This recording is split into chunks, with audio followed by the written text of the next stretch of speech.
This is episode 19 of the Women in Depth podcast. The information found in this podcast is not a substitute for help from a licensed mental health professional.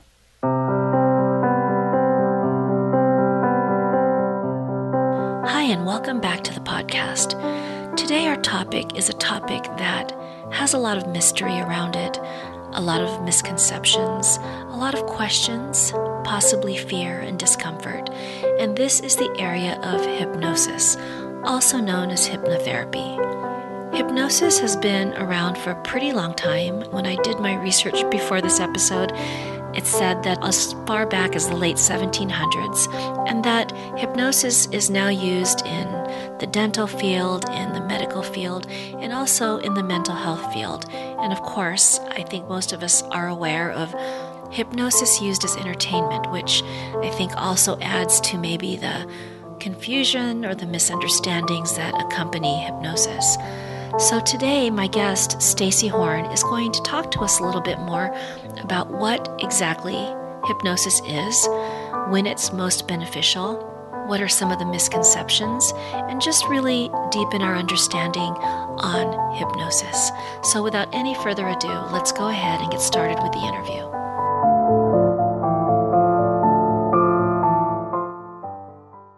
Hi, and welcome back to the podcast. Today our guest is Stacey Horn. Stacey is a relationship coach and clinical hypnotist living the dream in Eagle County, Colorado, high in the Rocky Mountains. Stacey provides coaching and hypnosis services both in her local area as well as over the phone or remotely. Stacey has been a clinical social worker for 25 years, a clinical hypnotist for 7 years, and she loves helping clients make deep shifts at the subconscious levels in order to make the lasting changes they desire. Her coaching and hypnosis services are all based in temperament psychology, what urges, drives, and preferences drive you to make the choices you make and provide the keys to your deepest motivational levels. Hi, Stacey, and welcome to the podcast. Hi, Lourdes. Thank you for inviting me. Oh, it's an honor. I've been looking forward to our conversation because I know that hypnosis is an area that a lot of people have questions about and probably misperceptions.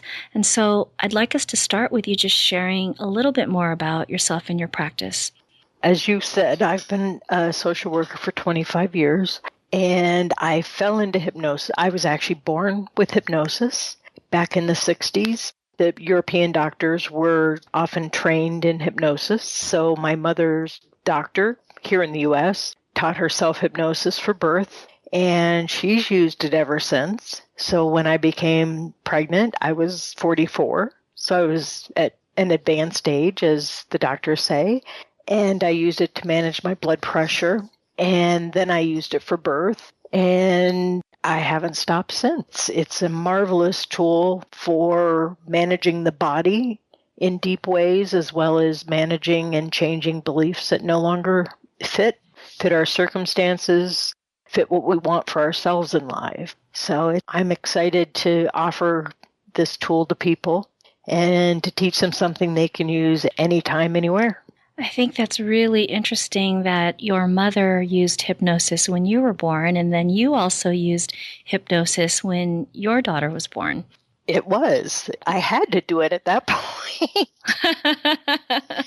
But still, just a very interesting full circle experience, I think. Yeah.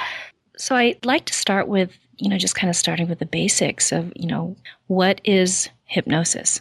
Hypnosis is actually a form of relaxation. It's a focus. And honestly, we go in and out of it every day. And if you've ever driven a familiar route and don't remember passing things that you might notice, whether it was a certain exit or a certain building, because you were focused on, you were driving, but your conscious mind checked out and thought about, what am I going to make for dinner, or what am I going to do with this next meeting? And that's a form of road hypnosis where our conscious mind isn't necessarily present, but our subconscious mind is acting on repetition and doing what it has done most often. So it kind of frees up our conscious mind to drift off and think about something else. And that's one thing people don't really realize is we do go in and out all day long.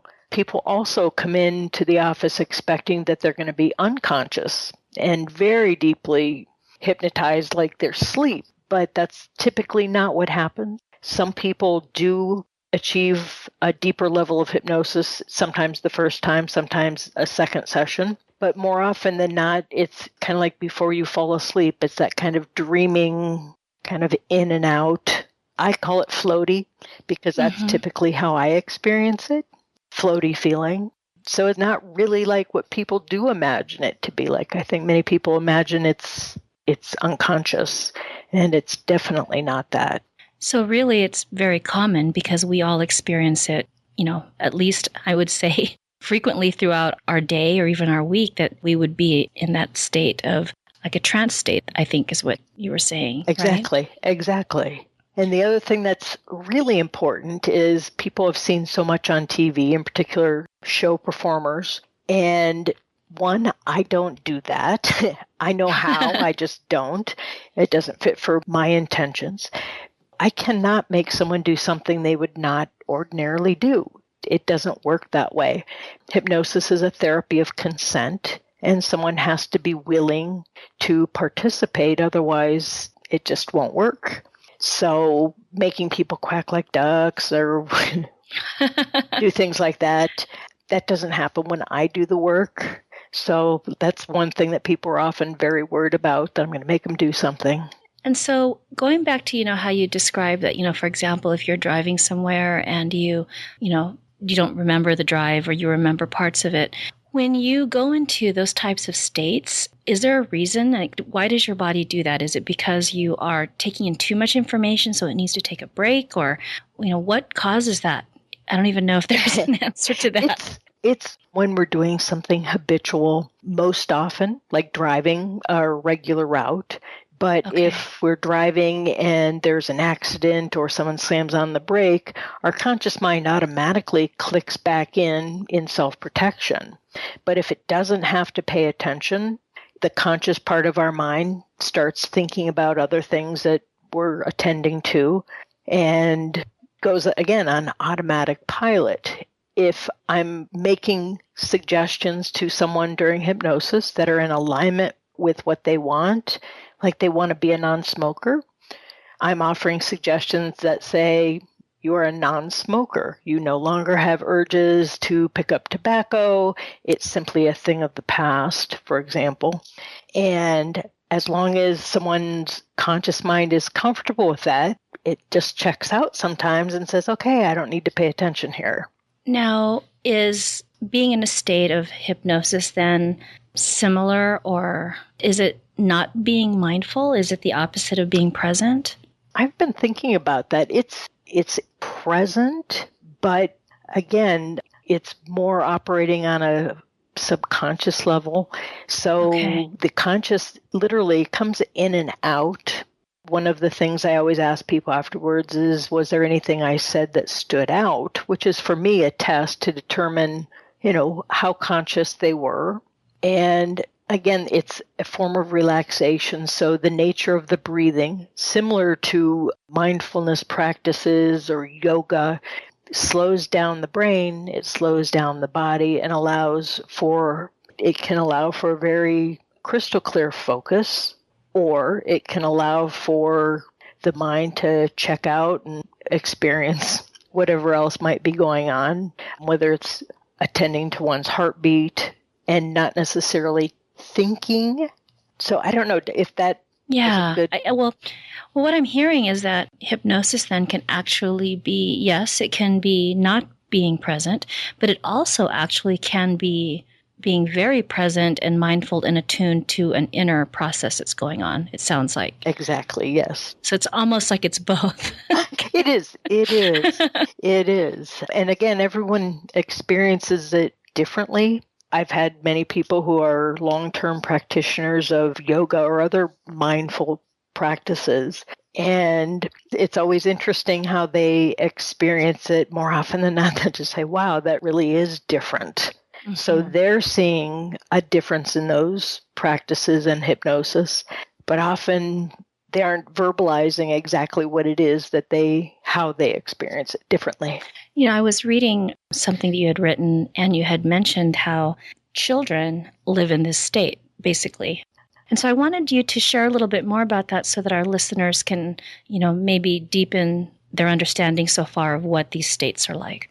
Children live in a fantasy world for the most part, up until about 7 or 8. And so anything is possible. Their imagination, they could be making a fort that becomes a castle that becomes, and it continues to evolve. And that's just this magical way their brains work.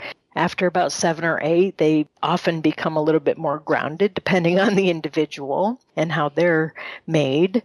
So again, if you can allow that imagination to work, imagine yourself, similar guided meditation, imagine yourself, whether that's laying on a beach, imagine yourself performing a high dive, if it's a performance-related issue. Imagine yourself in that situation, or imagine yourself in a situation as you'd like to be acting. So that's where some of the imagination comes in, is the more vividly you can imagine it, in particular, someone being successful in whatever changes they're hoping to make, whether that's weight loss or habit cessation, the more success they typically have. Now, you've spoken about this a little bit already, Stacey, but I wanted you to share a little bit more about what maybe are some of the myths around hypnosis. And, you made a good point about, like the shows where the entertainer picks someone from the audience and gets this person to do X, Y, or Z. And I think that probably confuses a lot of people about hypnosis. Mm-hmm.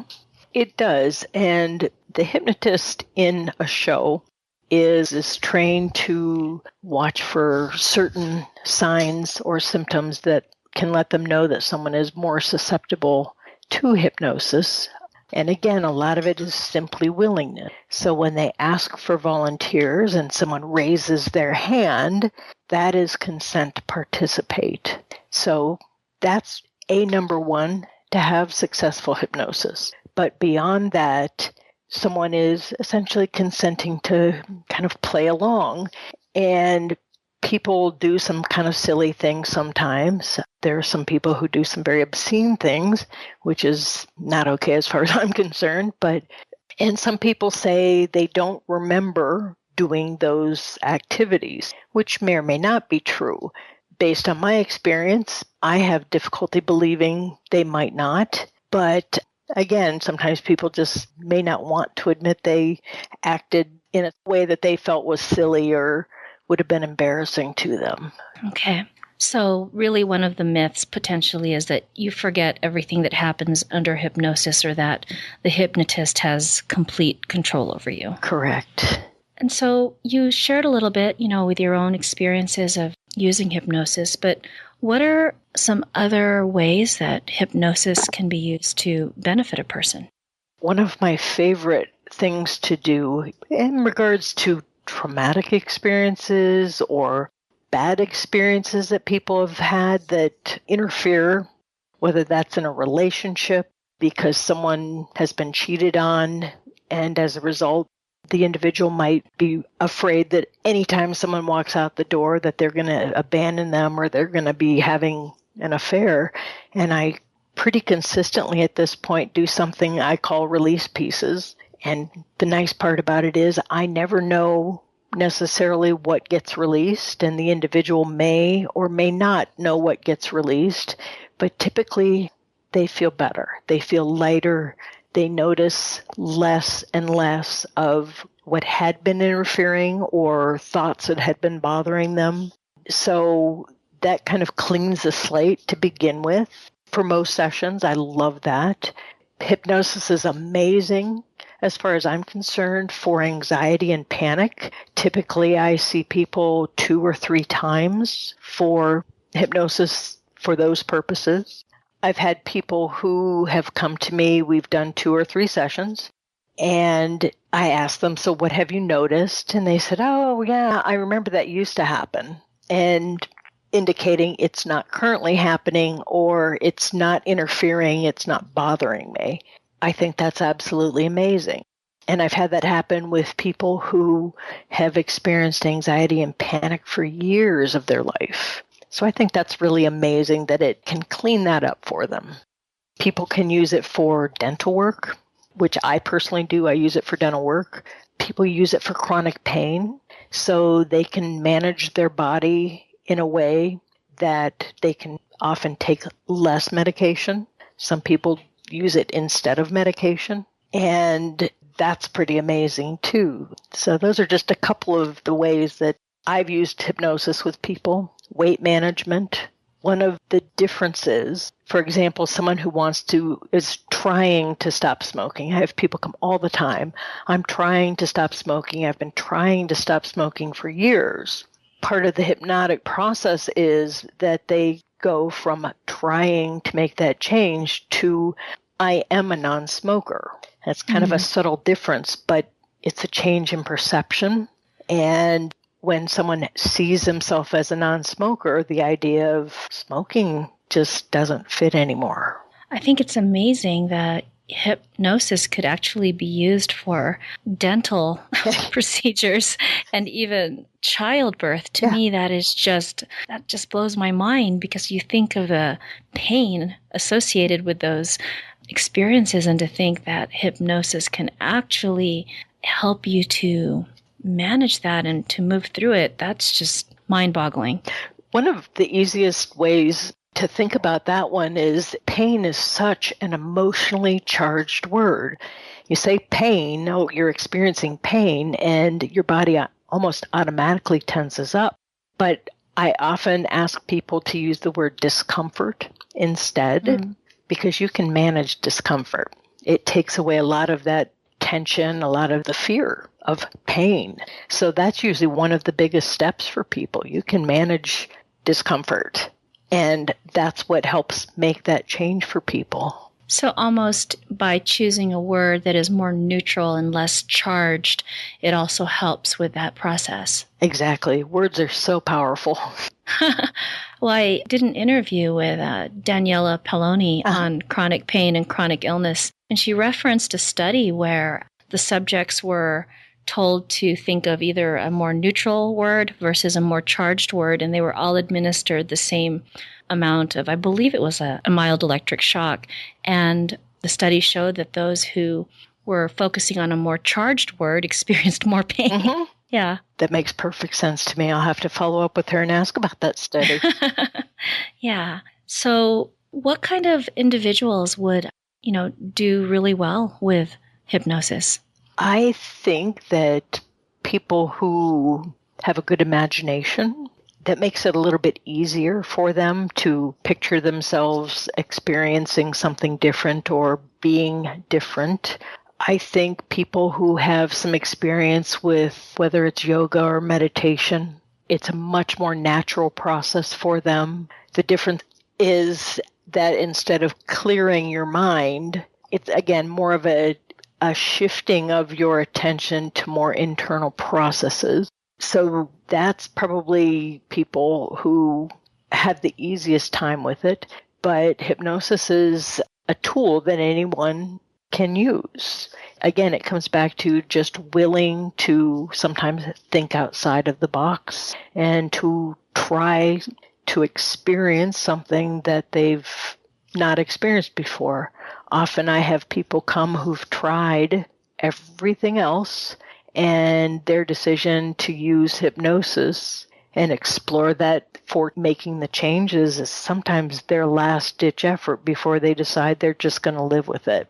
So again, I think it's open to anyone who's willing to experience hypnosis to make changes in their lives. Now, with hypnosis, you said that for some of depending on the situation, it can be as few as 2 or 3 sessions. So when someone goes through these sessions, is there anything that they do beyond the sessions afterwards?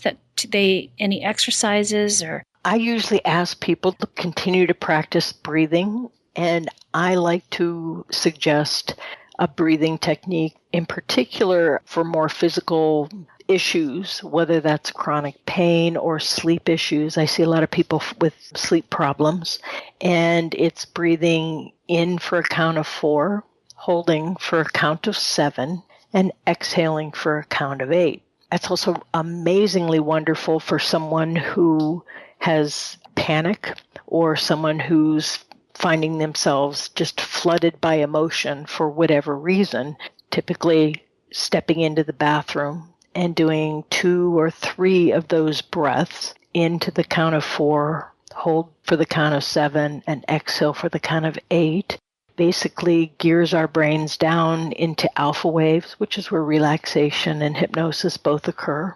And after 3 or 4 breaths, you can step out of the bathroom and you can deal with it, whatever it is. And you return to a more cognitive functioning in your brain as opposed to being flooded by emotions. So you typically are more effective in your communications as well. I'm going to try that. That's good. It's great. I love it. And so, is there a difference between seeing a hypnotist in person? Can this be done online? Are the hypnosis products that you see online where you could buy a recording, what are your thoughts on those? Because I'm sure, some of our listeners are wondering about those types of products and experiences. I think most of the products that I've used, and I've tried different people all the time when I run across them, or if it's for a specific issue, often I'll buy one just to have their experience, is a great step. And people can often get some benefit by doing that. One difference, in person, it's a lot easier in particular for me to monitor someone's breathing, how shallow it is, any body movement, because typically during hypnosis, people's bodies go very, very still. And again, that's the depth of their relaxation, which is what they create for themselves. I've also done hypnosis over the phone and online. And again, that's kind of the big difference between doing it over the telephone or doing it through Skype or VC or some other technique. Is I really like to be able to watch someone's body, and that tells me a lot about how they're responding to the relaxation and hypnosis. But yeah, the recordings online, I've got the equipment to do it. I just haven't made the time to do it. But yeah, I'm all for whatever works for people. So if someone right now is listening and they are thinking that, hypnosis may be an option that they want to explore further, what are, I guess, your suggestions or guidelines for going about the process of choosing a hypnotist? I would suggest, depending on what the issue is, but a rule of thumb is typically to use one of the national organizations, which would be the National Guild of Hypnotists. And they in particular will match you up, provide you 2 or 3 people who either have the specialty in the issues that you're seeking or perhaps are in your own area. That's one great way. You can certainly search online. There's the international organizations for clinical hypnotism. So there's quite a few options. And I would always suggest that you seek out someone who is certified, because there's a lot of people who haven't been, and they may be very good. But I think people really want that higher standard. They want to know that someone's completed a training program that's approved, and I think that's always just prudent to do.